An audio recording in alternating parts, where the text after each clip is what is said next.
color funny book aficionados. This is USComics Cast, HQ for all things comic book connected. We are John and Charlie Rivera, co-founders of USComics. Charlie, happy Labor Day. Happy Labor Day to you and to everyone joining and watching along with us live.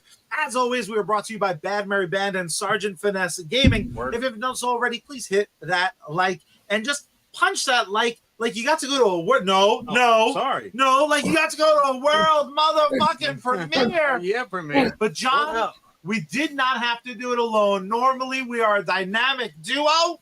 When it comes to all things Kevin Smith, we need to tag in reinforcements. Yeah. We need to turn to the secret stash, and we need to pluck away just some of their talent. A level up. Just on one Kevin Smith.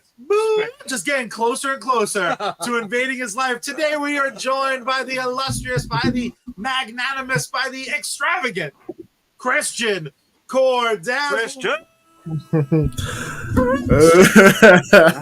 What's going on, guys? What's going on? Oh, it's always a pleasure. I left something out. Give it some time. We have about 90 minutes. That's so true. You never know. This could get ugly quick. A star of Kevin Smith's 16th film. He is in the movie.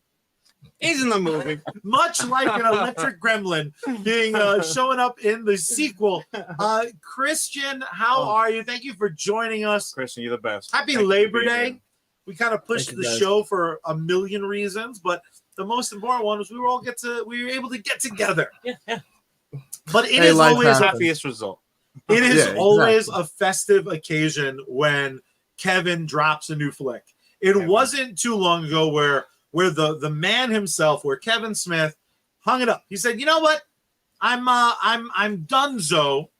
I'm just gonna podcast." And podcast he did, but eventually a podcast led him back to the weird world of Tusk. And then Tusk was a gateway drug to Red State, which was then a gateway drug to another Clerks. How many drugs are there? There are so many drugs. But before we dive into what we thought about the premiere, what people should expect to the flick that comes out in just about a week now, you know what? I pulled some strings. Let's watch the trailer. What do you say, boys? Look at this guy. Hey, man, we had to go to the man who works for the stash to get permission. Let's play it. Me. I don't know how else to address it.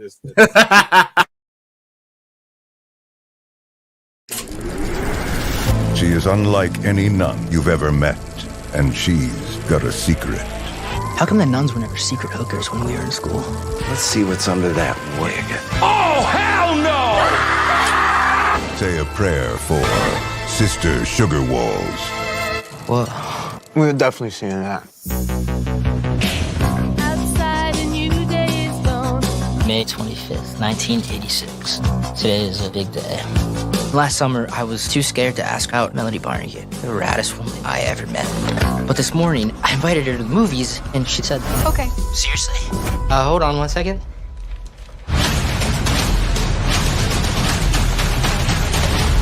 Cool. I'll see you at the 4:30 movie, Melody Barnegat. I'll see you at the 4:30 movie. Well, holy shit, Billy Idol. When's the white wedding? I've been thinking about asking Melody out all year. We made out in her pool last summer. One time, with your shirt on. And you wonder why you don't get laid. I don't get laid because I'm Catholic.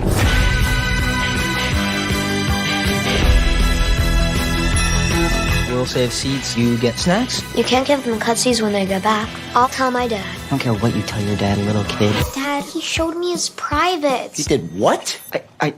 You disgust me! You Three Stooges are banned for life! Fuck my left nut! Not today! So much drama. I thought we're supposed to be seeing a comedy. Oh my God! Hoorah! What the damn hell? What about me? Jesus Christ! Most people come to movies to escape their lives, but people like you come here because movies make life make sense. You're the coolest girl I ever met, and all I want to do is watch movies with you. Is that so? Mom? What the hell are you doing sneaking into R-rated movies? You're in trouble, Missy. I'm terrified by what's about to happen. What do you want to do? Have sex and get pregnant. That'll show her. If that's what you need. Remember Rocky 4? Yeah. When he just like punched him so hard. Remember that? It's the climax. He climaxed? Amazing. I didn't know how much I needed a spiritual successor to what feels like the now trilogy of Chasing Amy, Jersey Girl, 4:30 movie. This guy is painting with every color unabashedly. To me, I'll start right out the gate. 4:30 movie to me is not what I was expecting. Somehow exactly what I wanted. This feels like Kevin unabashedly being just totally in love with movies, totally in love with the movie going experience. Yeah. And secretly, people are already talking about it. This kind of functions as a secret Kevin Smith origin movie. The main character is not named Kevin, but it's fucking Kevin. Yeah. And Christian and I talked about it. We're not going to get into... Oh my God, you cheated? I did a little bit. What the hell? we spoke about it. Like, by the way, Charlie, like the minute... Charlie, I do want to tell you, because we did talk about it, but I do want to say and lead, I've since changed my opinion about the thing that we talked about. Me too! Oh, there's a post-credit scene. There's a post-credit scene that originally Christian and I didn't think was necessary. And upon reflection, and it seems that Christian agrees, upon reflection, it almost sets up what could be another verse for Kevin to play in, the semi-autobiographical verse. To me, that moment that I'm pretty positive that I know you're a This is great. The movie's not released yet. We're going to protect like a little baby child. Yeah, we no spoilers up in this bitch. Yeah, no, hell no.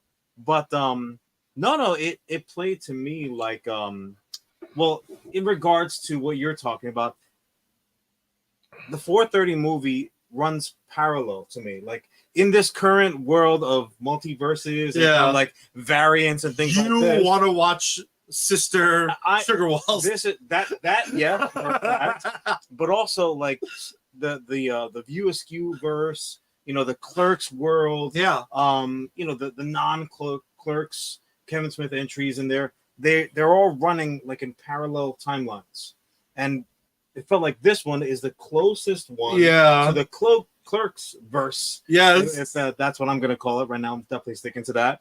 I loved it. And that particular scene, again, no spoilers, to me was, for that flick being what it was, that was dessert.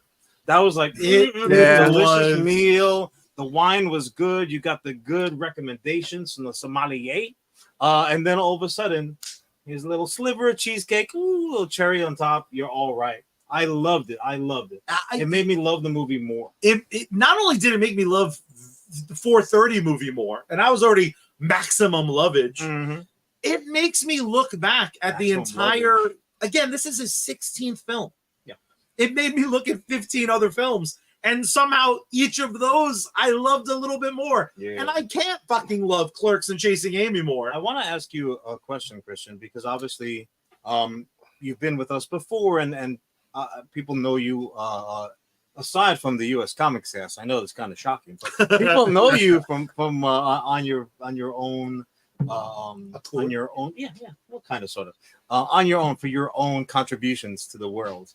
But how much access did you have? Because again, Charlie referenced it before, but this is a man who was in the flick, who obviously was there at the world premiere, along with the brothers Rivera. So how much access had you had?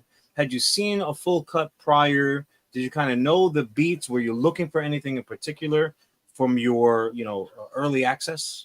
So funny enough, like I went into it pretty much as blind as everybody else. I got to see a grand total of I think 2 days of filming, and the 2 days that I saw didn't spoil anything. Amazing. Which somehow magic. I love it. Like for one, like if you ever have the opportunity to go onto a Kevin Smith set, I've never been more influenced by how someone can treat their crew so kindly. And it's honestly so refreshing, because Kevin does the one thing that I also like to preach, is that we make pretend for a living, and if we're not having fun while we're doing it wrong. But when it came to the 4:30 movie, it was magic because so when we were filming obviously at Smog Castle Cinemas, which is also where I work, doing events audio. And let me tell you, man, I tried to actively pitch to Ernie to keep it looking like it does in the movie. Like, amazing. I wish that we had kept all that neon and all that stuff. Can you imagine, like, if we then, like, you know, just kept the retro aesthetic in there, like Smog Castle, but like really leaned into it. I mean, what's funny is it does kind of speak to for even someone as young as yourself. It speaks to what theaters used to feel like versus what they do feel like. Sure. Like, for example, by us, John and I now took up residence in Middle Island. There's 2 theaters that are both 25 minutes away. One is incredibly modern, and every screen is like stadium seating. Then there's another theater, which God bless it, they just don't have the revenue necessary to upgrade all the screens. But thank God, the actual screens they've kept nice, the projectors they kept nice, the seats they've even upgraded for what they could afford. But it still feels to me like a real movie theater going experience. The theaters are like the folding metal chairs that wrestlers. Oh my God! It's a bit of experience. It's not that bad. John's just mad because I always book us like a little love seat, and I put the arm up. I try to cuddle him when I get scared. Like, every single. No. I like that old 4:30 movie feeling. But you know, I don't want to tease it for people unfamiliar. We got Ellis in the chat breaking my chops for having a 2 podcast day. I know, making fun. He basically said, this is why I don't have a girlfriend. I'm dating podcasting. He also brings up the fact that Chris Nolan doesn't let people sit down. His ways are harsh, but it gets results. I would work on a Nolan film, but at least I'd be prepared to stand. If I ever got the opportunity to work on a Nolan film, I would get one of the. I would create a special pair of pants that had like the seat built into them. Yes, so like little metal pipes. Yeah. So like if Nolan then looks over and he can't complain because technically I'm not sitting. So exactly right. Yeah, you're magically. I like that you're like, I get to work with Chris Nolan. I'm gonna fuck him over doing his one rule. I'm gonna outsmart that genius. Also, that Ellis probably fucking made up. Like, we're all living. We get all invited to that set. We're like, fuck you. How dare you make a stand? Be like, well, first, hi. Yeah. Second, everyone has a bed on my set. Like, who the fuck is this Ellis character? But Christian, you're a writer. You're a director. You make music. You're a podcaster. You run events for Kevin Smith. You work at the Secret Stash. You kill dragons. You kill dragons. You and Ming Chen hang out on the regular. Also at work at the shared universe. Getting to be in this movie, getting to see how he works, the content of this film. The last decade, in my opinion, Kevin Smith has doubled, tripled, and quadrupled down on the finding people who just say yes to like every bit of whimsy. And the 4:30 movie really showcases a lot of whimsy. 2 years ago, Kevin Smith and his friends buy their childhood movie theater. A year later, they shoot a film. A year after that, they debut it at that theater. As a creator, I know, again, and I have nowhere near the resume you do. Not even close. Very rude. I mean, it's like sniffing. We're working on it. Stop it. We're sitting Mr. in that Downtown. Chair, sitting in that chair, I got itchy to create anything. And I feel like this movie is a calling card to find your why not people. If you're surrounded by why people, why would you try to make a film? Why would you try to make a song? Why the fuck do you do a podcast? Why X, Y? Like, I mean, Mr. Kevin Smith, he very eloquently kind of makes that greater point.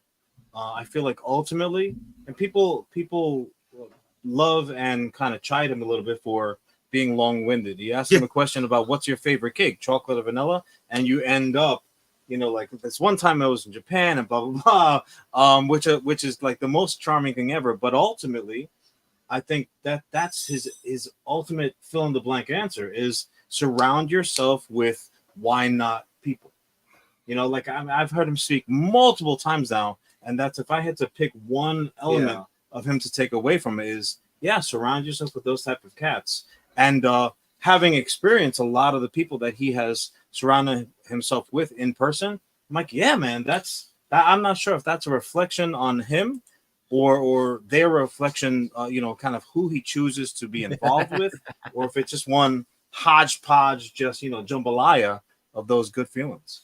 To address the question sent into our chat, if you're an audio listener, you will have to tune into the video to learn what Ellis was talking about in 17 minutes. Ellis, I'm game, baby.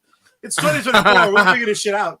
I and John, that's an amazing point, because I think what gets lost a lot of time, I can't help but wonder how many songs we never got to hear, how many movies we never got to see, how many shows we never got to watch on the small screen because someone just wasn't able to find a support network stupid enough to go for good enough, because that would be the only tag. A beautiful takeaway from the premiere. They did a wonderful Q&A at the end. Yeah, one thing that really Q&A really was. It almost made me sad in a weird way that he said get to good enough sometimes is great. Oh, like sometimes if you toil, I'll make the script a little bit better. I'll make the script a little bit better. I'll make the script. You're never gonna fucking make that script. If you try to edit down your film, you're never gonna get to like now it's perfect. Yeah, any creator and Christian, I'm sure you can speak to this. Any creator that creates anything, whether they write greeting cards, whether they're a novelist, whether they're a filmmaker, or anything, they draw comic books, they fucking they rap, they do anything. I think that collectively as a group, everyone feels that at a point where like this is done now.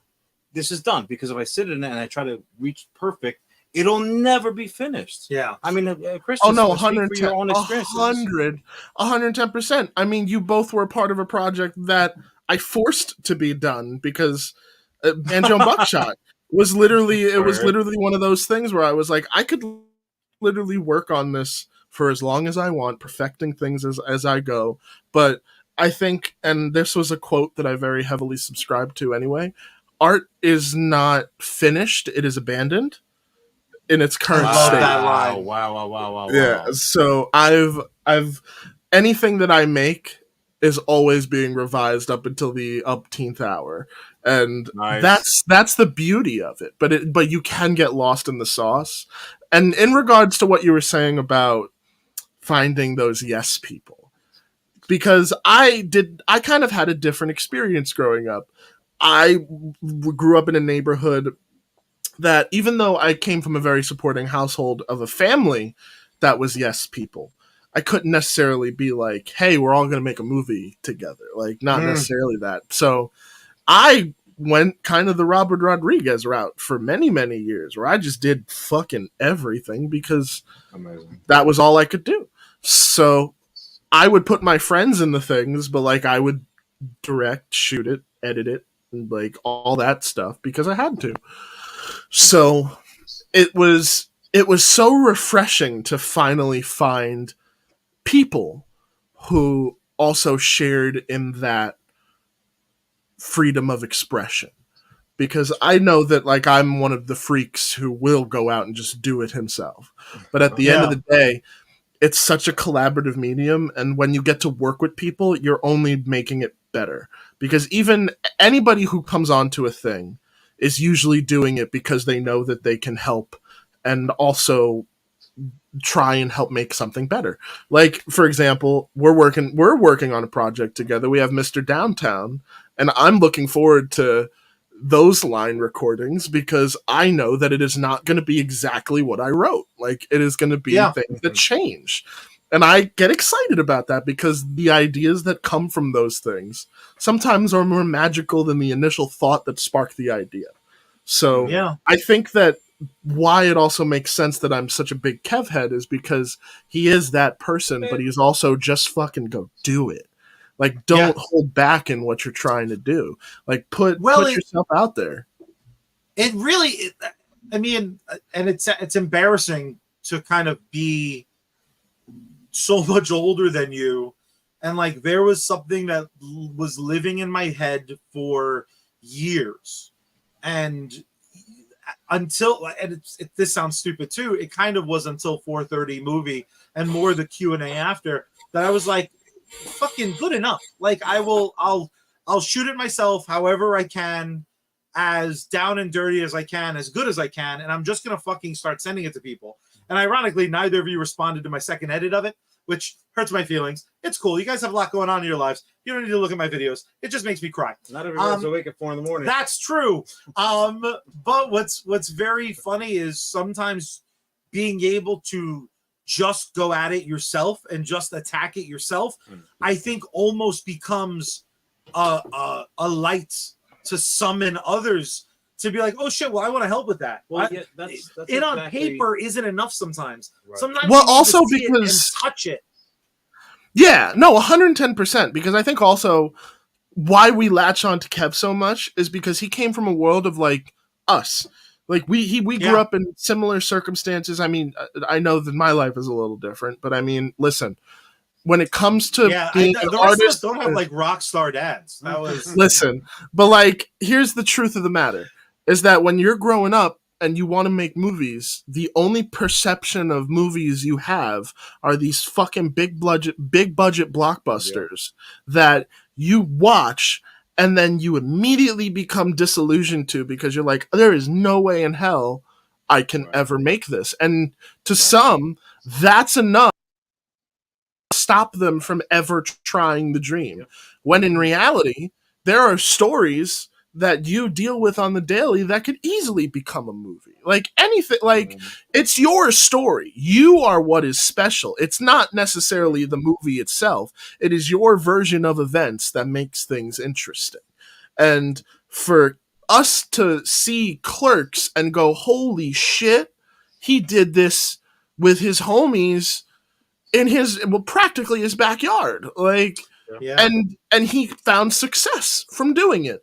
Did he have help? Of course he did. Yeah, but he took that initial jump, whereas a lot of people would look at that and be like, no, like I will dare not create something that isn't of the equivalent to fucking Jaws. Like that's the benchmark. And well, and a lot of times I think a lot of times it comes from whatever your favorite thing is. If you grow up loving Star Wars, it is a little bit out of reach, but a couple of people talking about Star Wars is attainable. I don't know about you guys. I was backwards. Clerks was I knew it. Clerks was my entryway into films like Slacker. It was my way into films like El Mariachi. And I got to see someone who was able to study at the learning tree of those who did it before him. I got to see Clerks feels, in a weird way, it feels entirely complete. In a way that maybe for me, Slacker feels like there's more that was written that they didn't film, or El Mariachi, I feel like was always intended as a more, to maybe include all of Desperado.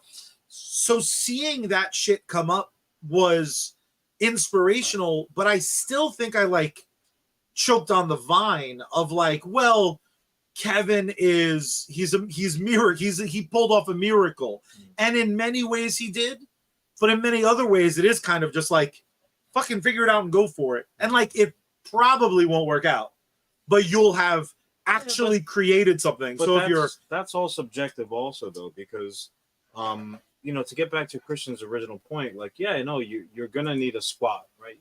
This is not a one-man sport. You're not out there playing golf. No, but not everybody's a Robert Rodriguez freak. Yeah, sure. I mean, look, that first step, that is you on a mountain. Like, that's that first fucking step, and people are gonna jog to catch up to you. But that's because amongst everything else that you're doing, whether it's the creative process of it, you know, conceiving the concept, putting pen to paper, beginning to collect the materials that you're gonna need to tell your story properly. The other thing that you are, above all else, is a fucking inspiration. You're inspiring people to get to your level of involvement, and then what's going to happen is you're going to look behind you, and you're going to see your crew. that's your people. Those are the helping hands that are gonna get you to the finish line. And that's some beautiful shit. It is So beautiful. I'm 100% agree. I'm so sorry. Yeah. No, please. One thing I really loved about specifically the Q&A, after our break, we'll talk more about the actual movie itself. But one thing I found really amazing is the movie features a fictionalized version of one other partner that owns Smod Castle Theater. And has always been friends with Kevin, has always been a yes person. However, the 4:30 movie marks one of your employers' first time producing a film. Yeah, a kid who always loved film. Given, if I'm taking a guess, he liked making out with chicks in the theaters, maybe more than watching the film. Hey man, spoiler alert. Fair enough. I'll talk about the real life version. Listen, we'll see if it's spoiler alert. Fair enough. I don't honestly. If you know him, it's not that much of a spoiler. But no. honestly, No like that's. I not only love what 4:30 movie is as a movie, I love that it represents that for Kevin and Ernie O'Donnell, because Ernie is my O'Donnell, boss. the movie producer. Seeing that title card, unbelievable, all big digital, and also just Kevin doing the only thing a long term. You know, I believe in the world where you can have many best friends. Kevin talking about one of his best friends with so reverence. Yeah. And I mean, I apologize if this ever makes its way to Ernie. I look over. Ernie had some real masculine tears in his eyes. And it was gonna tell him tomorrow. It was beautiful to see someone cross another thing off the list of maybe dreams dreams you're unaware you have until later is like one of the most like beautiful things. Certain dreams, like they get enough of a layer of dust on them, be like, all right, so much for that one. But then it pops. Oh man, how sweet. Let me tell you guys something. One of my favorite, and I don't actually think I've talked about it on the show, but I think Charlie knows. One of my favorite things in the world is the Muppets. I used to love those characters. Hell yes. I love those characters and I love that world. But the first Muppet movie kind of boils down a lot of why I love 4:30 movie, and also philosophy-wise, why that whole situation with Ernie is just amazing. At the very end of that movie, it is Kermit versus Doc Hopper, the villain, and Doc is like, "Why don't you come with me?" And Kermit's like, "Well, I got a dream too. It's about singing and dancing and making people happy, but that kind of dream is better with the more people you share it with, especially your friends." And I subscribe to that heavily. Yeah. Like I can't wait for the day. And I mean, it has kind of happened. I premiered a short at Smod Castle Film Festival, the last one, and that experience was fucking magical, because not only did I have my crew members, but my friends there, because they were my friends, and we were in the trenches of making this short together, and sharing in that energy and space together, knowing that we made a cool piece of art that people were laughing and enjoying at, is fucking magical. And for Ernie to then experience that himself with his lifelong buddy is just chef's kiss beautiful, man. Yes. I just say though, I love it. I know Charlie wanted to refer to maybe a little bit of welling up in the eyes. That wasn't surprising to me at all, because of the moment and everything that entailed. My man cleans up nice. Look how sharp as a samurai sword, jacketed up. I was like, "Oh, Ernie, what's up?" I almost didn't recognize you. What a rightfully proud moment, like when you can bask in and kind of like pull up that memory anytime you do a little bit on. Today's a little bit down day. I got that memory is gonna pick me right back up. That's really so amazing. Well-deserved. I think ultimately what the experience of the premiere. Again, John and I were like stuck in traffic. Thank God John drove. Man, we had an amazing meal. Ironically, we showed up to the after party too early because we went to the restaurant they rented out before the after party, and then they didn't let us back in, which I thought was rude. I'm like, I had some fries here before, man. I thought we were cool. I left one behind. I think the truth is, anyone who has an opportunity to go to a premiere event at Smod Castle Cinema, even if it's not the world premiere, like we got to all be at.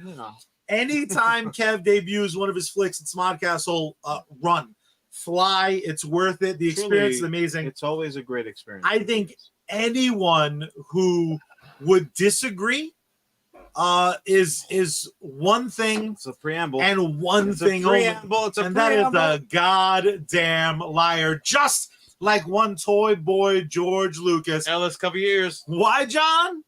Because...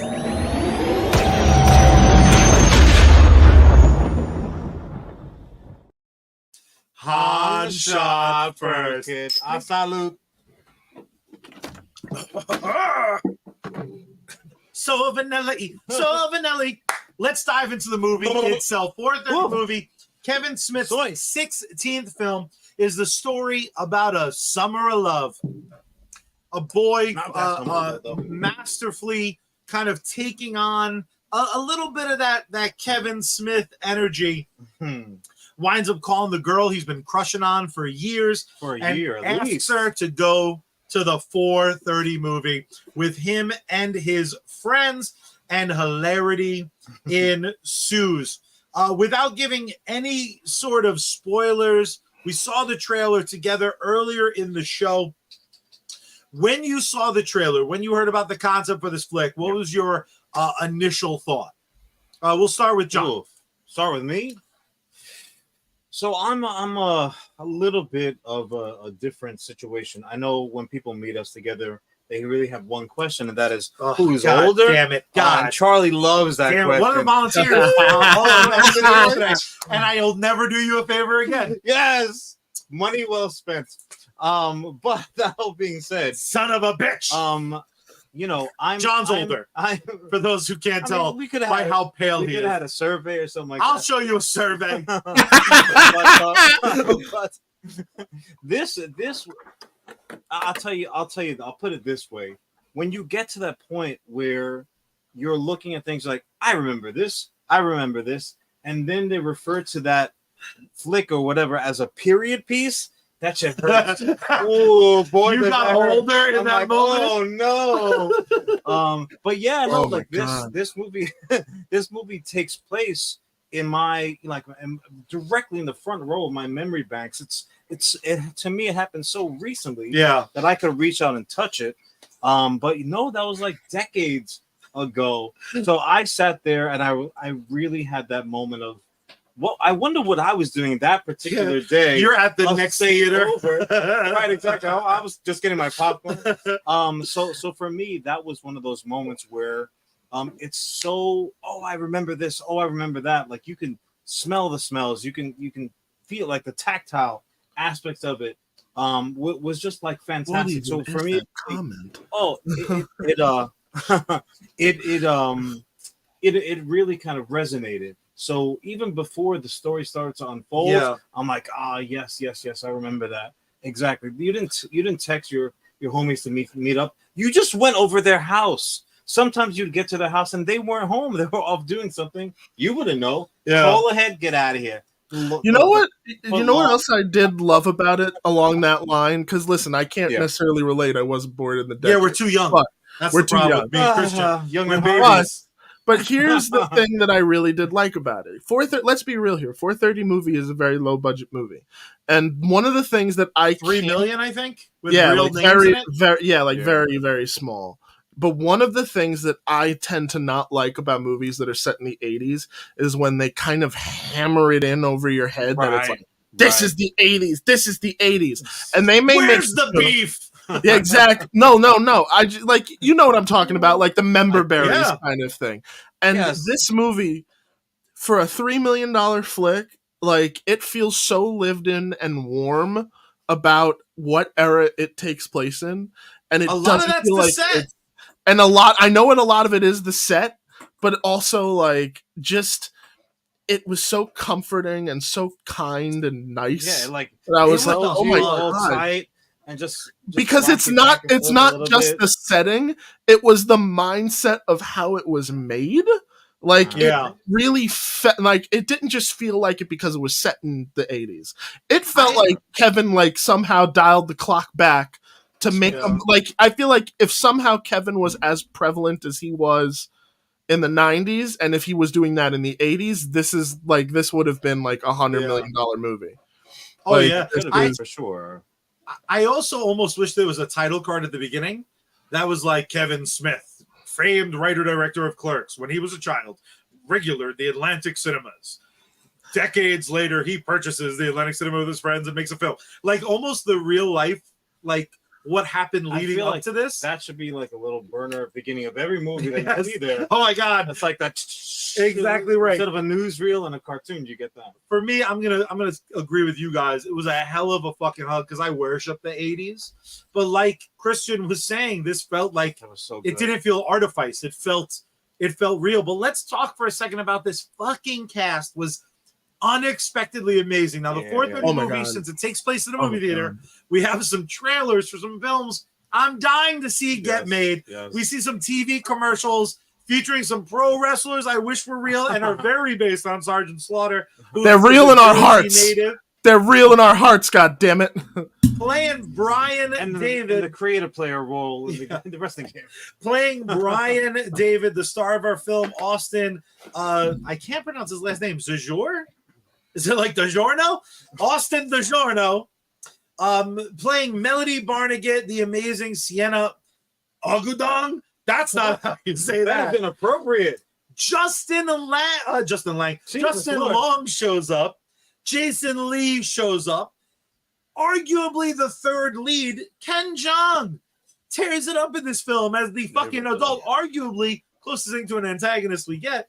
Method Man fucking shows up in this bitch. The love of my life, Genesis Rodriguez shows up playing the angel on someone's shoulder in the third act. Jason Biggs shows up. Logic shows up. Kate McCucci plays a mom. Rachel Drack plays a mom. Diedrich Bader plays a movie star. Jenny Mollen, Adam Pally, Sam Richardson, Jay Muse, Harley Quinn Smith, Nicholas Carrillo playing my brother by way of Italy, playing Bernie, Jen Schwalbach, Jeff Anderson, Ralph Garman, Betty Albertine, Evelyn Giovone, Brian O'Halloran, cut out of the film, tacked onto the credits. Can I just say this? I usually take umbrage when something is visible to you in a trailer, and then you sit there watching the movie like, hey, when does Iron Man throw his helmet out of the back of the helicarrier and jump out with no helmet? But at least here, if you hung around post credits, you got it, baby. That's why you gotta love Kev. He gives you what you know you want. And a kid who's now gonna be a co-star in Logic's film that Kevin Smith is producing. Reed Northrup playing Belly, who, I mean, from the optics of at least this flick, he might be the one to like take this shit and run that sort of character for a while. Like some of the I don't want to spoil too much, but like some of these characters are archetypes we haven't seen in a while that I was so fucking happy to have back. But drops a hell of a drop kick. But that we lived with. Those are all kids I knew growing up. Those are like running buddies. Those are like back down the block, leave your bikes tipped over on the front lawn. Buddies that I had. Like those are real people. Yeah. Which always amazing when someone could make fiction out of reality so well. Yeah. They're like, this motherfucker feels like I knew these people. Sure, Christian, I'm not sure how much pull you have with Kevin. I know you're always afraid to use your powers for evil. But I think Ellis might have an idea for one of Kevin's next flicks. Use your powers for evil. Ellis over on Facebook says they should make a movie about how an industrialist wants to buy the cinema, but Kevin Smith and his loser frat brothers enter a skiing competition to win enough to buy the theater. I think we have a sequel to 4:30 movie. I like this combination of like the Muppets and like Skate 2 Electric Boogaloo. Like I'm digging it. You know what? Like, that's so bonkers. I could be like, Kev. Do you want to introduce your new rule to Christian? He just made an Electric Boogaloo reference. Are you going to quiz him? Do you want to explain to people the new rule going forward so they can prepare? So This is from a conversation on the way to 4:30. Yeah. This was now. Granted, this was Angry John Second Traffic rules. So the old, Rambo 2 Electric Boogaloo. The rule is, if someone hits you with that, like, what was your favorite character in Break Into Electric Boogaloo? Like, just throw me anything from a Break Into Electric Boogaloo that shows that you have legitimate love for my childhood memories. So, you mean Special K, Miss Ben? See, you're allowed to continue making. I grant you permission to Electric Boogaloo at your leisure. Listen, the license will be in the mail, and you can just whip it up. Like a challenge toy. Yeah. Certified news breaking references. Before we move too far past it, I'm not gonna ask for a ranking. You guys have made it clear what you felt about the movie. Magic. The question I have to kind of round this corner, we highly recommend it. I believe it comes out on the 18th, but I'm going to check that before we're done. The 13th, I think. The 13th. Thank you. Yeah, those look very similar.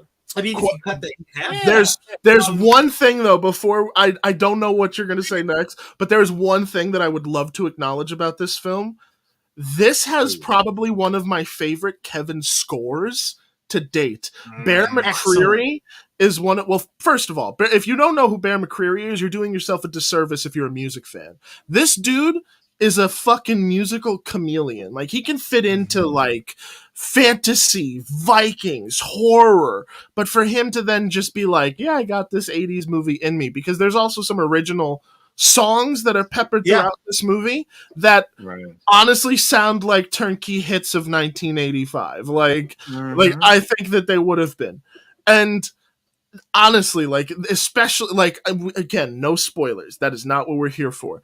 But there's that, and you know exactly what I'm talking about. There's that scene at the end of the movie that just has that music swelling, and it's pure 80s, just it's so good. Absolutely. It's so good. It just fits so perfectly into the moment and into the world that has been created. Yeah, that says so much. Yeah, as someone who again idolizes the 80s in a weird way. Well, you cut your teeth in the 80s. You're technically a 50s baby. But by the for me, what I loved about the movie can be argued that maybe it'll give you a toothache, because at times it's so fucking sweet and saccharine. I think that's the movie's superpower. I think it very much wears its heart on its sleeve in a beautiful way. Yeah. My question for you, and I know I'm a bit of a sequel whore. Yeah, you are. This to me feels like part one of what almost needs to live as its own 52. This to me feels like it could easily be a Secret Origin of Kevin Smith trilogy, because I do think there's enough of Kevin's DNA in this that I do kind of want to see. Again, if you look at actual Kevin Smith's life, I don't want to see him make fake Clerks. I would love to see Quick Stop. We kind of have seen. Yeah, that's true. That's true. Yeah, thank you, Clerks 3. Clerks by any other name. But to me, there's still enough.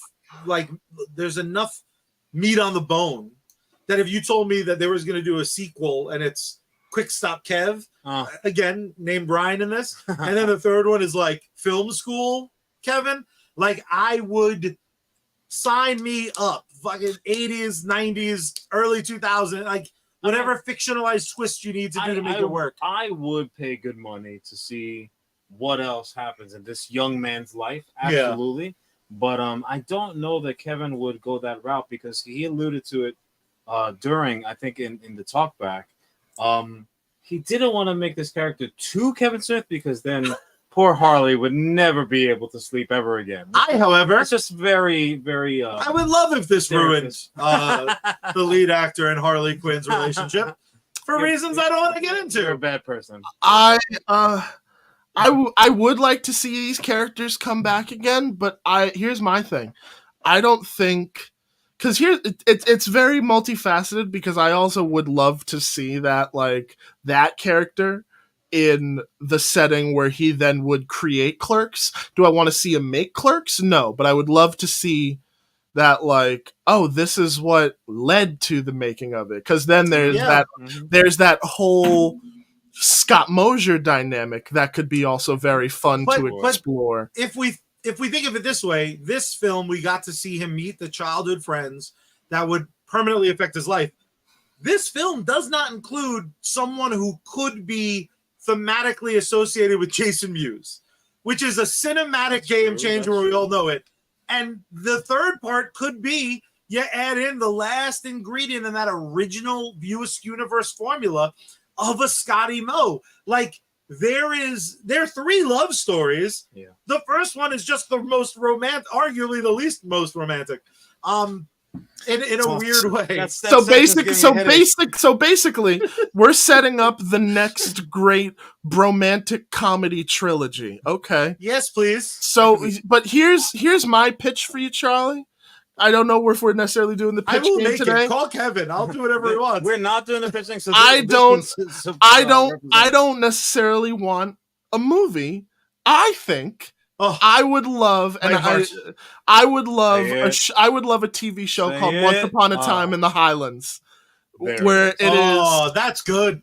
Where it is that same crew of people, but now maybe fast forwarded to the next summer, and it's them. And then my title sucks. Mine was Clerkin'. Clerkin' 1. No electric needed. I'm back on it. It's a good title because you're both laughing. I'm gonna take that as a goddamn win. You laughed. That counts as I've done more with less of a reaction. So badly. Emotionally? Yes. Fair enough. All of it. Christian, my beautiful friend, so far you're absolutely crushing on this episode. If you guys love Christian as much as we do, you can catch him every Wednesday when he co-hosts live from the Secret Stash with 2 of the greatest comic book icons of all time from, I think, the only comic book store that matters. Comic book store. Jay and Silent Bob's Secret Stash. If you don't have a local comic book store anymore, like I don't, you can actually get your books shipped from the Secret Stash. Get a little bit of that Jersey magic. Just get those Red Bank fingerprints all over your funny books. The value is going to shoot up. That's automatically. True. If you want a ton of Universe merch, there's shit from the 430 movie. There's signed stuff, comics, lunch boxes, shirts, jerseys, all sorts of stuff. It's almost Halloween. You can get all sorts of Halloween costumes right from the source. You can check it all out today. Jay and Silent Bob, secretstash.com. The podcast is on facebook.com/Jay and Silent Bob's Secret Stash. Nice. What's dope is that ad is a place we spend a ton of money. We know Christian works any questions there. The nice thing when we recommend something, we're not like those other podcasts trying to sell you ball shavers when you have a vagina. No, we're only going to tell you the shit we love. And we are once again brought to you by one of our absolute favorite bands. You heard them at the beginning. You're going to hear them during the end. And that, of course, is Bad Mary Band. If you're wondering where else you can catch their act, you can follow them over at Bad Mary Band on all social media. You can support them financially over on patreon.com/Bad Mary Band. But my favorite part, John, Christian, is that every single one of their songs, from their newest releases to their oldest hit, is available across every music streaming service. Betterer days. So fucking check them out today. Yeah, check them out. Also, as well as if you have some time to kill, which I realize nowadays is few and far between, but you can kill some time checking out Sergeant Finesse. He's doing his gaming thing. He's streaming on Kick. He's streaming on Facebook again, playing all the shoot 'em ups, just channeling that Florida traffic aggression into his gameplay. Also, as well as on Twitch, you can check out Joker's _stream _ He has. I was trying to help. He just a dynamite Fortnite player. Builds like what was the Fix It Felix? Yes, Fix It Felix has nothing at all on the Joker. He just builds them and shoots you dead, and he's hilarious. And he does it when he's cosplaying, streaming live half the time also, which I think is kind of like those two great tastes that taste great together. check them both out. Do yourself a favor. Yeah, I absolutely love his sidekick Bats, because I feel like Bats is the real star of the show, much like me on this show. Wait a minute. I felt you trying to turn it into an insult. Boys, the real star of the show is me. Come on, we know that it's me. Like, yeah, I'm here. No, we know. Come on. I mean, that's all chat's been kicking right now. So. Christian is truly the Damian Wayans of our Bat family. Hey! If you're a comic nerd, that's not the nicest thing. Wait a minute. Does that mean that Christian gets paid whether he's on the episode or not? That's right. Oh, what kind of bullshit deal is this? Christian. Oh, he's gone. Oh, no. Amazing. Christian, you're crushing on the show. You're an expert podcaster, but you, my friend, have a new project you're working on, and we could talk about it, and we will till we're blue in the face. But let's take an early sneak peek. Here's a little sizzle reel action, a little pre-trailer before we get into it. Me, play the tape.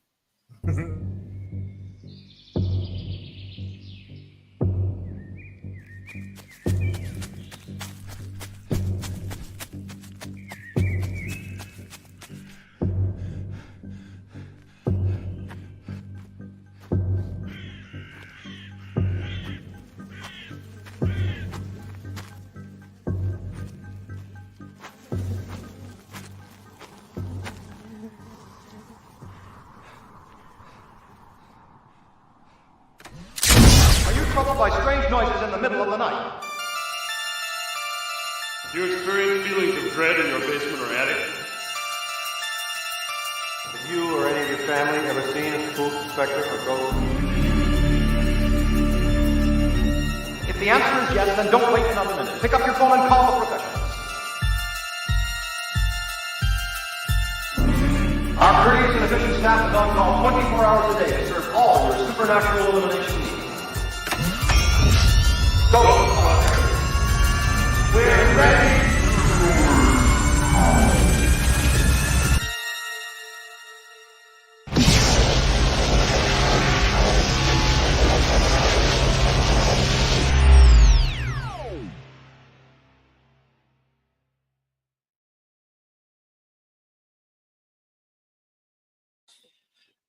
Hot damn!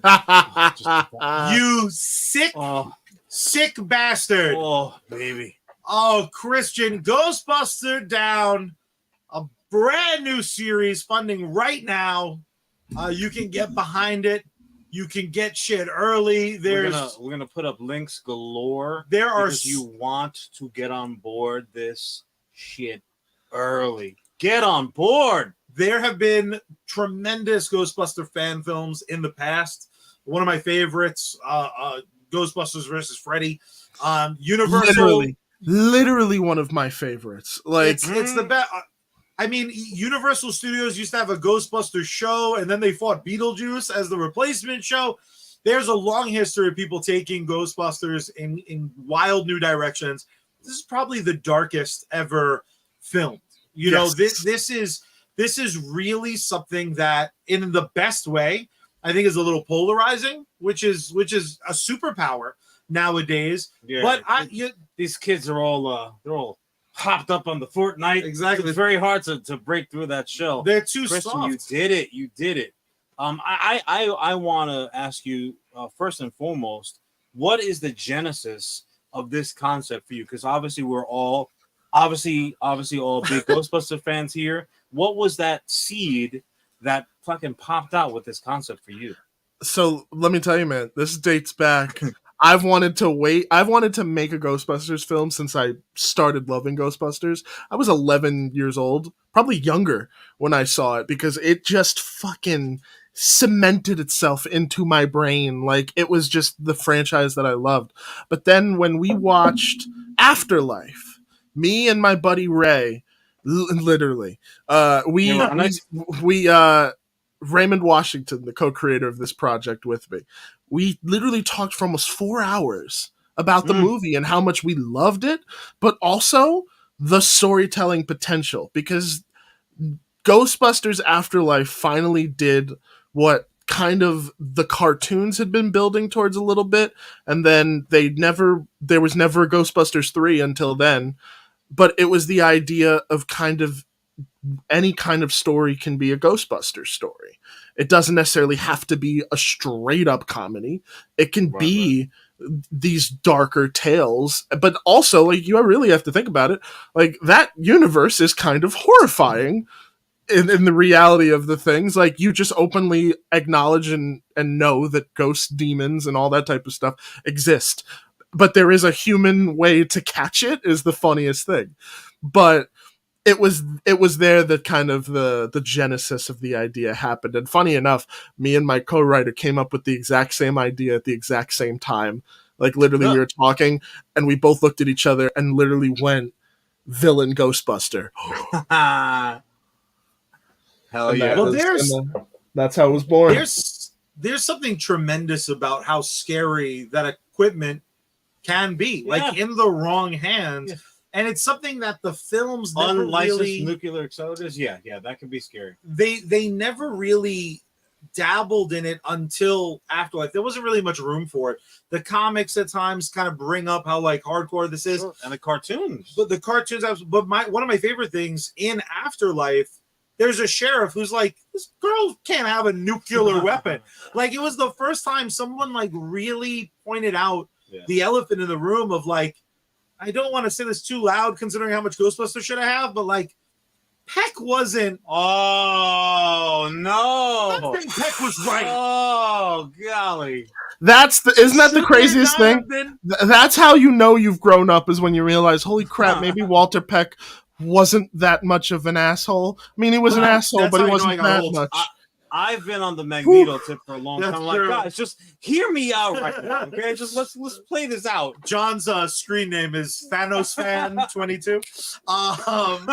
No, but like in that movie though, and it's funny that you brought up the sheriff character because it had a scene with him, and you know exactly what I'm talking about, is when he called Phoebe's mom, and then the sheriff decided to talk shit about Egon.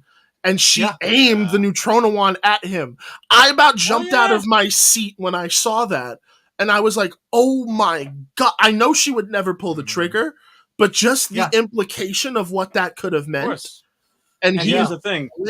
There's not a jury in this country that would convict that little golden child. No. She would have skipped free. McKenna Grace in real life, I'm pretty sure, has murdered a few. And we're just like, that's fine. She can sing good. She can act good. Review it. Let me ask you this, Christian, and as you're mulling things over, when John and I are babbling out, do me a favor, just drop in the chat some links and I'll get them posted up. And obviously after the show, 100%. we'll post the hell out of them. But was there ever a moment of hesitation knowing how fandoms as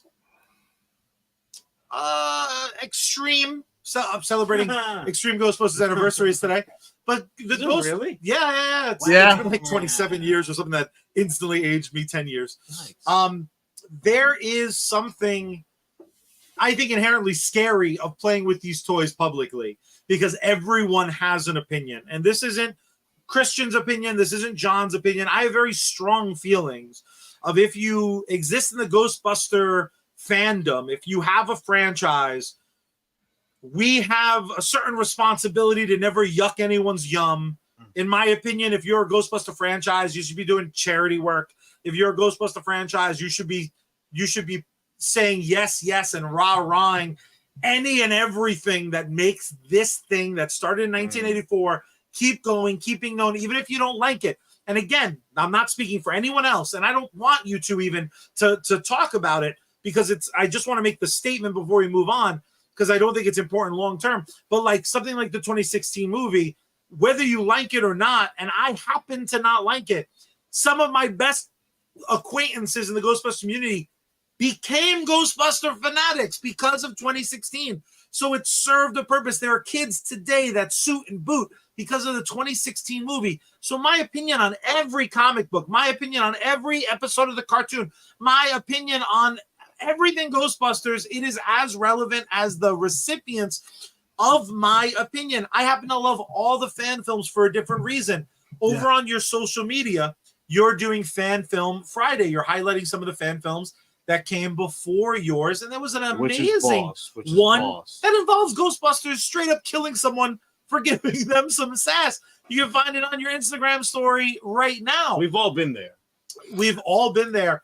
But I think I think my larger point, and the thing I would love you guys to share your opinions on, but first allowing you the opportunity to actually answer the initial question I asked you, was there ever a time where you were like, oh, some people may not love this. Some people may. That may have been scarier than any ghost, demon, or spook and goblin that the Ghostbusters franchise came up with. Or were you just so goddamn excited to create? Were you so lost in the yes of it all? Let's do it of it all? No, I'm not a bitch like you two. I just went forward plus me. The whole time I'd be like, oh no. Honestly, like my new boots. Golly gee willikers. Well, I mean, here's the truth. I mean, it's always scary to put out anything.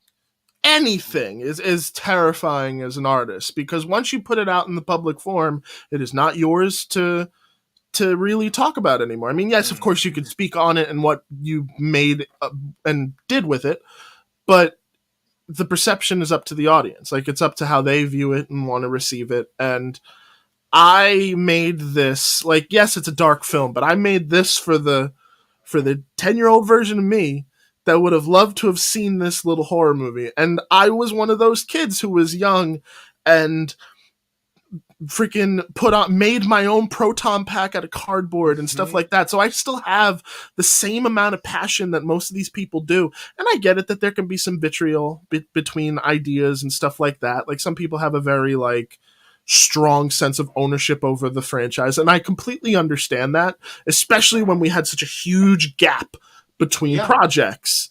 And to be quite honest, it's fans who kept that going. Like, the content we made, the franchises that sprouted up, the events we would throw, the Ecto ones we would build, it was all in service of this thing that we loved so much. So while yes, I am nervous, of course, because of that reason, but I'm also a little nervous because one of the things that I have not talked publicly about Ghostbuster Down is that yes, it is a Ghostbuster story, but it is also a story about how 3 people are dealing with grief, including our villain Ghostbuster. And it is something that, I've went through over the past couple of years. I lost my father. I lost my grandfather. I lost two of my dogs. And it told me what it was about as we were writing it. And you've read the scripts. For those who do not know, Charlie is actually he's our on-set Ghostbusters supervisor, basically. He's our technical advisor. Which is a nice way of saying I wasn't cast. I auditioned. You know damn well you're in them. You know damn well you're going to be in it. And then John will actually be in it, but he is playing somebody I can't reveal because it is just so goddamn special.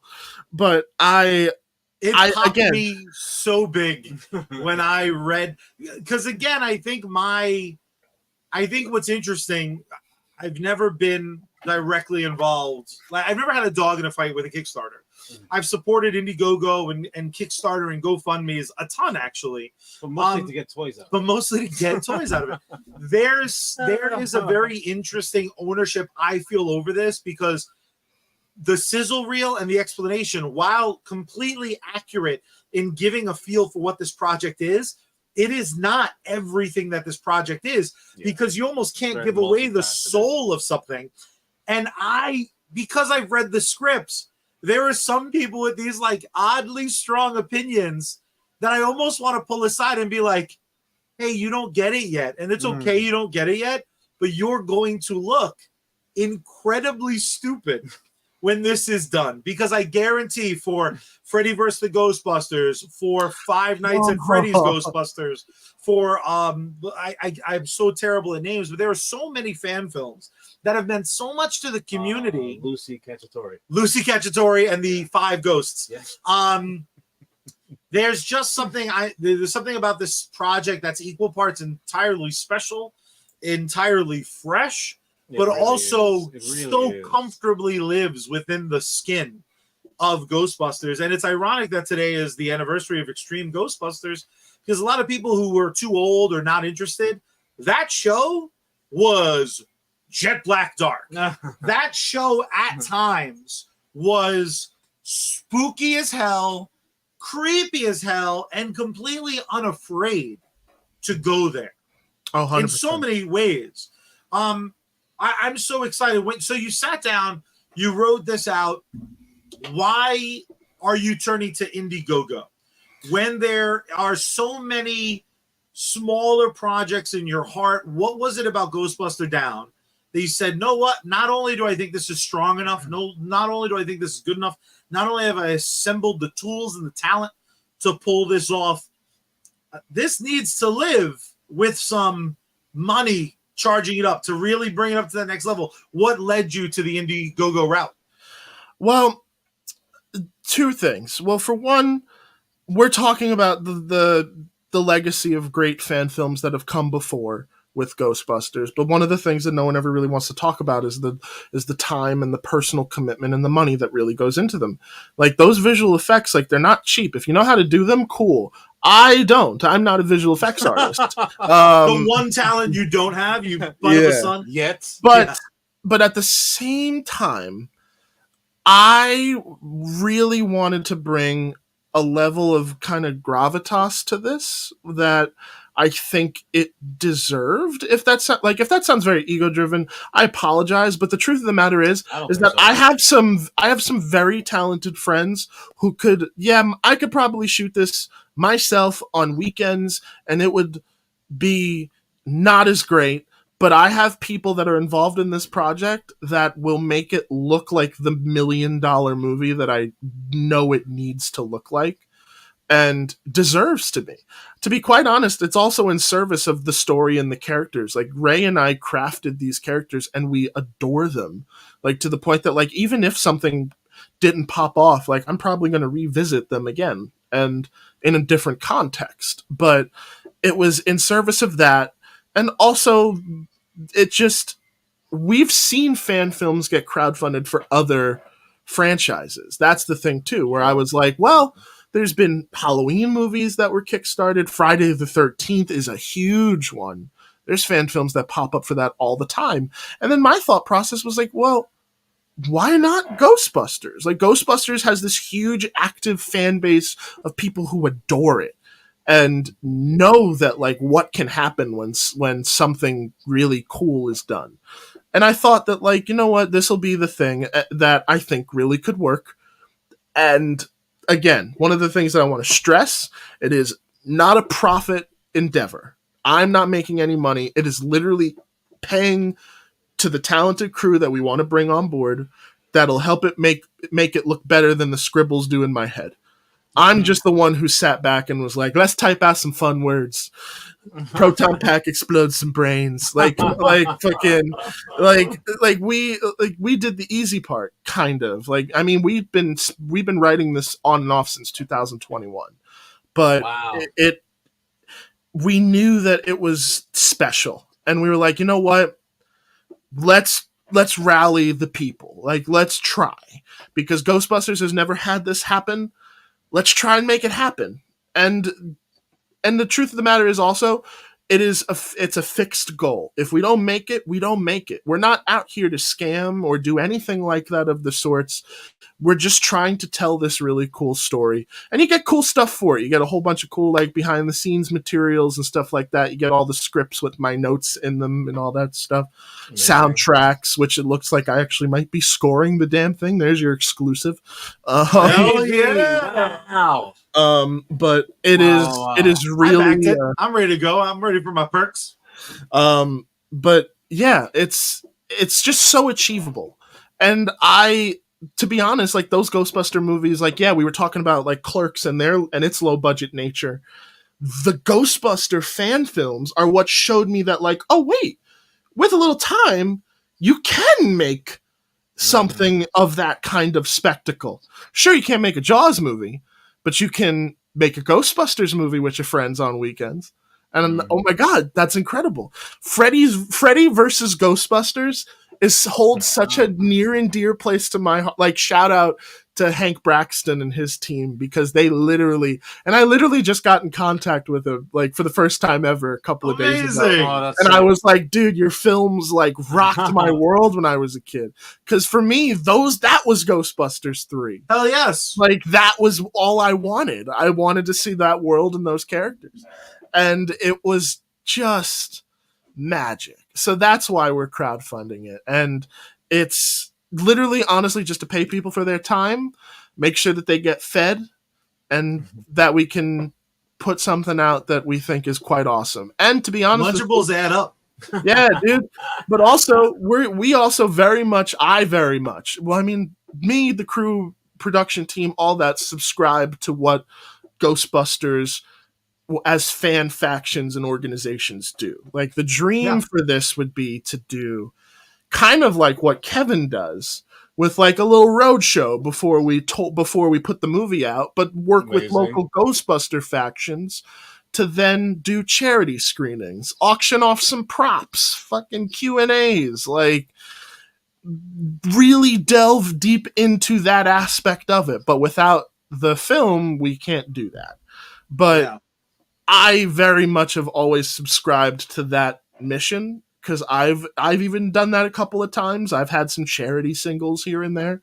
So I love that aspect of the Ghostbusters world, especially when I see you guys going to like children's hospitals. It hits. Yeah, it hits in a big bad way. So even if that's my little contribution to this, like, fucking cool. Well, I don't mean to embarrass you on the show, but you've supported the Long Island Ghostbusters for as long as you've known we were a franchise, and this is a community where like I can call out the real ones from the phonies very easily. It's not hard to sniff out a fake. I mean, you like it. It's my favorite thing. One of my absolute favorite. It's an American pastime. Exactly. Probably one of my favorite things to do when I meet Ghostbuster fans or other franchises is that quick bit of research. You know, who do you reach out for? Who do you support? What things do you like? What do you retweet? Who was your favorite character in Breakin'? Exactly. Important. They wind up being vital parts to the ever growing community. But I think that I think what it comes down to is, if this is something you love, you kind of always want to see what's next, including that unofficial stuff. And in no way is this something that's going to kind of live temporarily and die. This is something with legs. Like, again, like a Fred, not to keep blowing it up. If you guys haven't seen Freddy vs. the Ghostbusters, it'll blow your mind. But also don't get it twisted. The best of those fan films that came before it had incredible talent behind the scenes, working together. Some of them that weren't able to put together the money themselves wound up hungry on set. And that's a labor of love that, you know, is worth kicking $5, $10. Get yourself on one of the levels to get some of those perks, or hit that dollar. I just want to say though, Ellis. I'm sorry, I was reading Ellis's comment. You got Ghostbusters Breakin' 3. Let's go. Yeah. Oh, damn it. Hell no. I'm out. we got That's 2 strikes. It's 2 strikes. We got a flight suit Ellis's size, man. We got post-credit bonus.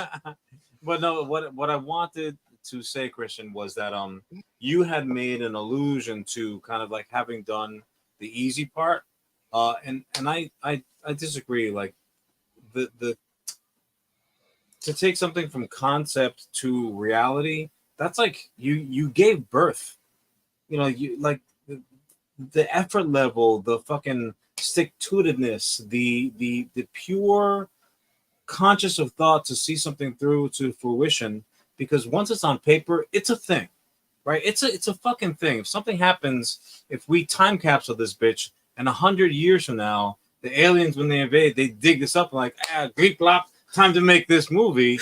Like that's that effort level has been exerted ahead of time. You prepaid for someone else's meal. Now we're just kind of following the instruction manual. Now, granted, you're the lead builder, of this Lego set, but on the same token, without that first most important part of the process, we're doing something totally different. So first and first, mostly, thank you for putting in that fucking effort, for taking something, oh, you know what would be cool, and committing it down to paper so that we can step forward. That next step is just tremendous. You know, it really is. I think, and I don't think I'm alone, that's the most important and the most difficult part of the process. The rest, by comparison, is going to be kind of child's play. Which also has a lot of fan films. It's true. I appreciate Chucky that. versus the Ghostbusters. I need a pen. That's not even a sitcom. 30 minutes. But that's the thing, though, is like we've talked about like some past Ghostbuster fan films. Like Ghostbusters works in that way where you can introduce like elements from other stories, and it just seems to work very well. Like we're joking about Freddy versus Ghostbusters. Meanwhile, honest to God, I think that portrayal of Freddy Krueger is one of my favorites outside of Robert Englund. Like, listen, anybody who has the balls to say who you gonna kill, Ghostbusters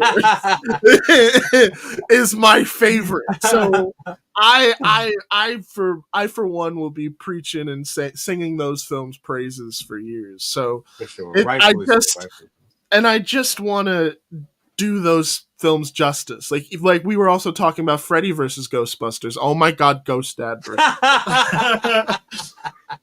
I still want another crack at Casper, personally. And Ghost Dad kind of has it coming at this point now. We can acknowledge. Who are you gonna call? Somebody else. Honestly, you know what? That would be kind of a funny fan film showing what led up to Ray running out of that mansion. I would watch the hell out of that. I would love that. At that point, but fun fact: you shouldn't Ghostbust alone. No, there are some people that legitimately, you want to talk about something in the fandom really briefly, people bitch about. They're like, he couldn't stop Casper's brothers. He was alone. Ghostbusting is, generally speaking, not a solo job. If you must Ghostbust alone, you must be fully prepared. Taking on 3.5 fucking ghosts, it's not an easy thing. You fucking keep Ray's name out your mouth. They're not gonna hurt you. But you want to know something funny? That's at the core of Ghostbuster Down. Like, this was the worst case scenario. And I think that it's just such a fun world to explore and play in. Yeah. Because you realize that they haven't delved that dark yet. And I mean, you're right. Extreme Ghostbusters is one of really the only examples of when it got like pitch black dark. Like, people forget people died on that show. Like, didn't come back. Like legit death. And also it introduced the Rivera, and his catchphrase was, "Maybe he's dead." That was a catchphrase on a children's cartoon. You know, I've walked away from Ghostbusters animation. When you were 35? So 82. I was mature enough to appreciate it. I mean, there were concepts that we now kind of hold to be like kind of basic, so to speak, but like the concept of a werewolf biting a vampire and a vampire biting a werewolf. The first time I was exposed to that was on Ghostbusters, the real Ghostbusters. I'm like, wait a minute, hold on a second. This is a think piece all of a sudden. Did they just keep flopping back and forth? Maybe they did. Imagine being able to manifest a tuxedo. I mean, the high concept sometimes comes from outside sources, right? That's the reason why, again, we share thoughts. Christian, you said it. You said it very well. It's a collaborative effort, right? This is something that we make together, and you need someone to be that spark. Absolutely, like, hey, what about blah blah blah, and it sets the fucking stage, and now you end up with something at the end of the day that did not exist when we woke up in the morning and kind of rubbed the sleep out of our eyes. It's so awesome. It's so awesome that this thing is going to be that's going to enter the fucking world, and people are going to be able to peep their eyes to it. I can't wait. I just literally cannot wait. I wish it was tomorrow. You're telling me if all is on schedule, we are shooting first weekend of October. Like Amazing. you people don't realize like we're jumping right in it. Like this is it. Like we've got schedules in, like everything's done in the hypothetical, Amazing. like we are making it. You have So to. as of today, you have 25 days to head on down to Indiegogo and support. I just really quickly want to talk about some of the news to come. Why don't you, if you can, why don't you hit us with some of the levels, some of the, I forget what they call it on Indiegogo, the perks. What are some of the perks of supporting at predetermined levels? I want to make this perfectly clear. $1 can help make this flick happen. You go to Indiegogo, scroll to the right, and you can put any amount you want. May not come with a perk, but you can help support this amazing creator who, like, studied at the feet of legends before him, both musically and by virtue of his time. You don't think we're having a Smart Castle premiere? Come on, man! So excited, Come on, man! Do you have the perks in front of you? If not, I can pull them up for you. I have them because our first three are based off of quotes. Well, four. But our first level, Call It Fate, is $25. You get your name in the credits. You get a digital copy of our poster. You get commentary tracks, like some behind the scenes stuff of me and Ray and anybody that we want talking about the production. And then you get early access to all the episodes. And then Call It Luck, just a step above that for $35. You get everything in the previous tier. Plus, you get now access to digital copies of the screenplay. So now not only can you watch it, you can read along. You can also read my director's notes. Like, I feel like that's Amazing. just kind of a fun experimental tool for filmmakers. Then next to that is Call It Karma. This personally, I think, is the best bang for your buck if you're not trying to go any higher. This one you get all the exclusives from before, but now you're getting an exclusive Indiegogo digital poster that'll only be available through the campaign, and this copy of the soundtracks. So you get all that as well. Awesome. And then the next level above that, Spores, Molds, and Fungus. You get a signed cast print, and then a video thank you from the creators, me and Ray. So you get everything plus that. And then we got, no one's claimed this one yet, but we got the Big Twinkie. The Big Twinkie, you get an associate producer credit. You're sitting in on meetings with us. You're talking. You're voicing. You're just letting us know that, yeah, this is the project I chose to support. This is with my dollars. And then you also have the opportunity to cameo in the final episode. Amazing. Lodging, unfortunately, not included. So if you, but if you do manage to come on up, you are more than welcome. I would love and relish that opportunity. And then Just the take big a nap one, at Wawa. Grow up. yeah, literally. And then the last one is Ecto 1 repairs and maintenance. This one is all previous perks, cameo in the episode, but now you're an executive producer. If you have a production company, your name will be put on the poster. Amazing. You then have VIP world premiere tickets, so please, yes. And then you will be given a screen used prop.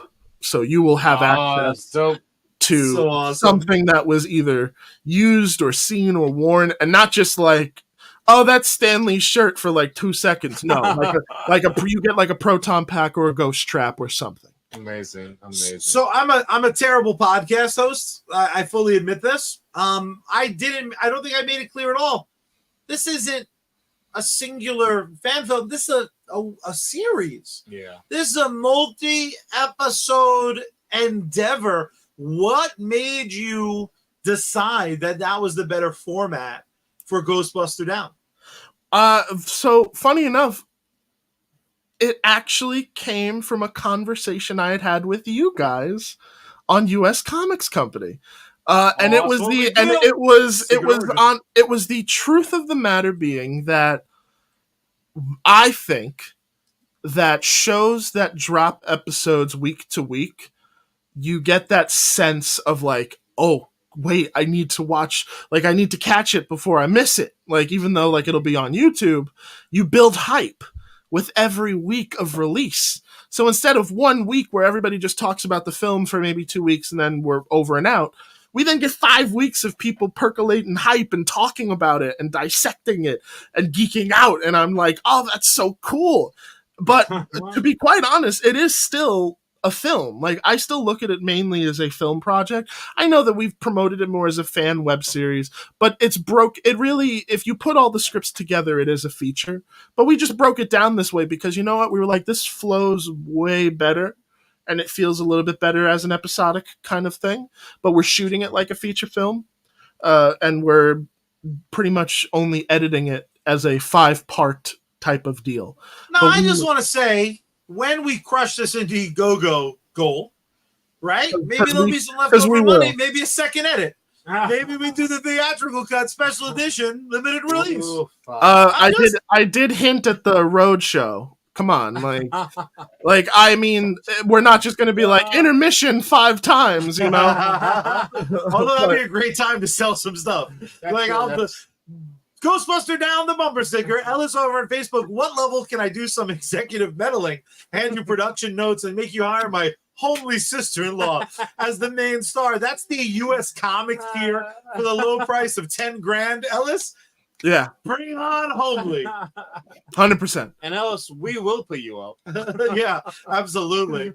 Have a scene where comics reading a US comic, some product placement. We got to talk about that. In my opinion, Christian, it's a no-brainer to help be a part of everything. Not everybody is blessed with the ability, the skills, the or even the time to take nothing and turn it into something. What Indiegogo allows us, what crowdfunding allows us, it allows us to say, hey man, I believe in something. Let me prove that belief. Yeah. Share the Indiegogo. Throw $1 or $2 for the you know, and the eyes up, like for the price of a cup of coffee. No puppies are going to be here with this, right? I mean, if we don't get funding, maybe the puppies will gotta be. No, that's not an official statement. No, it's not. Ghostbuster Down. No, it is an official statement of USComics. No, keep your it's fuckers not. tight. I didn't mean dogs. I meant boobs. I realize. Charlie took us WWE stuff. For me, it's a no-brainer. Christian, what do you think people will be most surprised at when this thing comes to life? For me, having read the scripts, I think the biggest takeaway is this film is deep as hell with that amazing slasher dressing. Like, this flick has something to say in a really interesting way that you only get to experience if it comes real. What do you think, or did I hit the nail on the head? But what do you think will be most surprising to people once they're able to start peeping episodes? Wow. I think, for one, I think you did hit the nail on the head. So thank you. But I really do think that they will be surprised by the story by the aspect of grief. Like, I think that is something that enough people have went through, unfortunately, that they can understand where some of these characters are coming from and why they made the choices that they did. Even for our villain, which I, for one, also preach always of, like, make your villain, like, yeah, of course, there's always time for the smarmy bad guy, but it's always more fun when the villain, you can understand where he was coming from. And I think that you can take that away from our character of Jim Horowitz.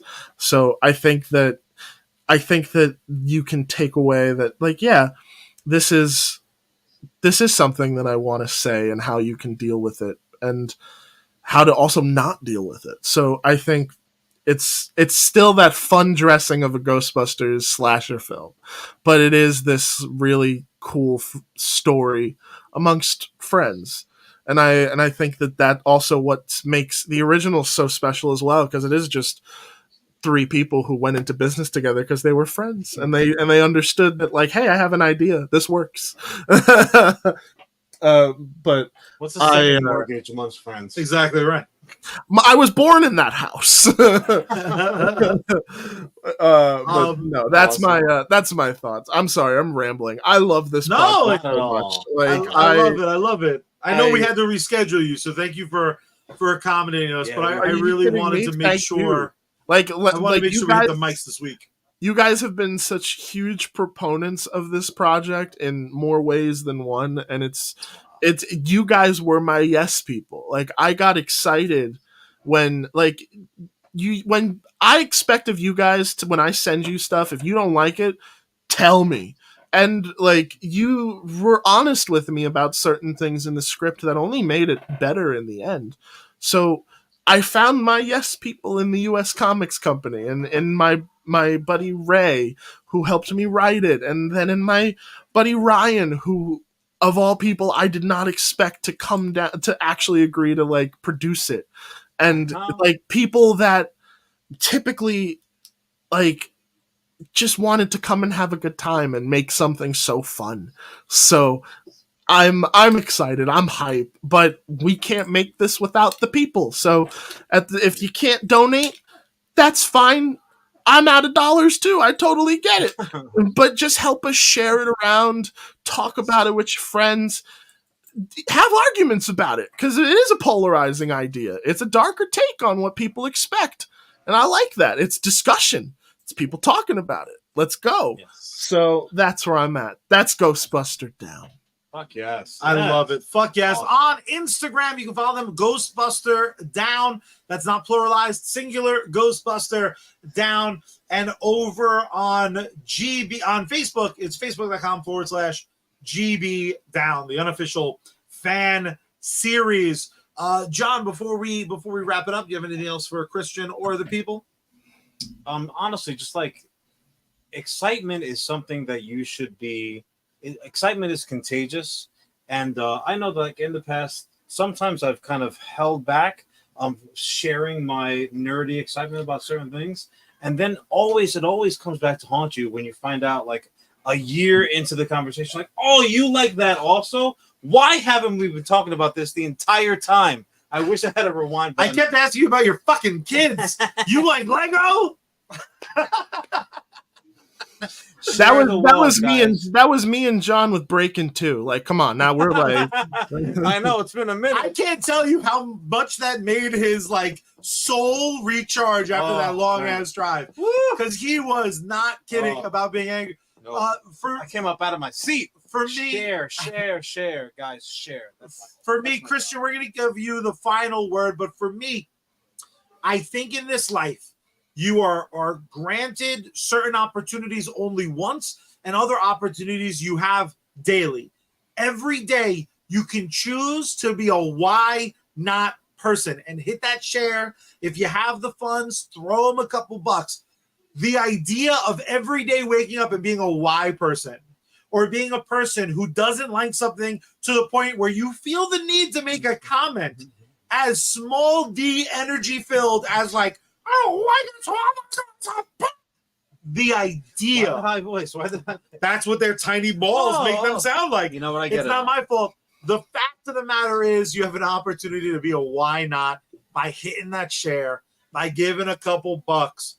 Be a why not. Christian, before we hit the end credits, anything last for the people, and we'll have you back on before the campaign's over. Yeah. But for now, what do you want to go out on? Well, I'm actually going to let you guys in on another exclusive. We will be launching a new tier this week that will be an exclusive print for Ghostbuster Down fans, where we have commissioned an amazing art piece. There will only be 20 of them for $69.99, and for 20 people, you get this awesome exclusive print made by the folks over at Disgruntled Projects. But you're only going to have that available for a limited time, people.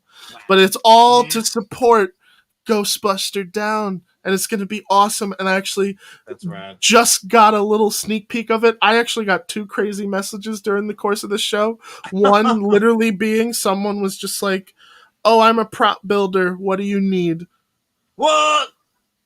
So that's the kind of pull that this shit is bringing. If you want to if you want to be a part of the magic, go on down to Indiegogo and please help me make this project happen. It is gonna be a fun time. I promise. It's gonna be cool, kids. That's amazing. Amazing. Check out Ghostbuster Down. Thank you so much to our friends over at Bad Mary Ben and Sergeant Finesse Gaming, and of course, a Joker stream over on the Purple site. But there's only one way that we end each and every episode of US Comics. You go to Indiegogo, you give Christian some money. That's step one. John, you ready to show the beautiful people how we get this done? First, you got to turn the volume on. Then you got to tune Bad Mary and open up the window wide and scream out, "It's that beautiful night sky? Save Miss Space Girl."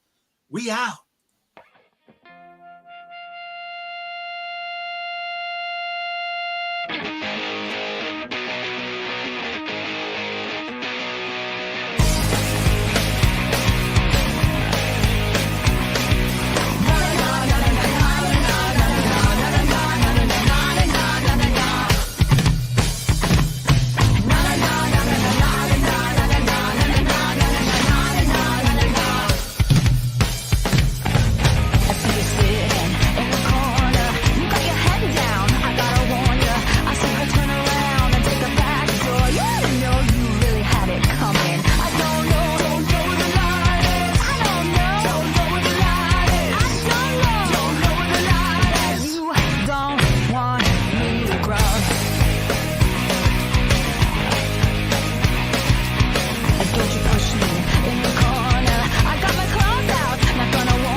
Cross.